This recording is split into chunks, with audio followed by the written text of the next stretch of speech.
দেখুন আমাদের দেশ যখন স্বাধীন হয়েছে, কে হিন্দু, কে মুসলমান, কে জৈন, কে খ্রিস্টান, এগুলো ছিল না। কি বলবা, তাই তো? তো মুর্শিদকুলিকার আমলে তিনি দুটো ধর্মকে পাশাপাশি রাখার জন্য মসজিদে মন্দিরও করেছে।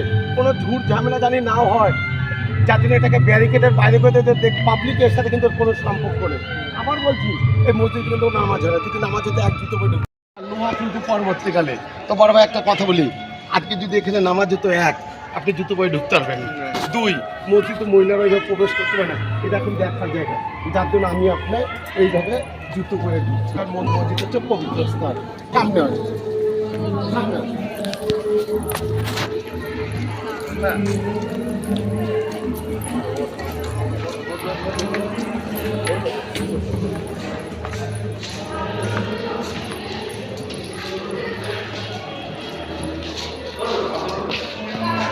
হ্যালো,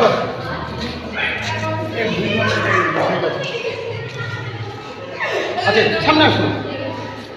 একটা জিনিস খেয়াল করে দেখুন,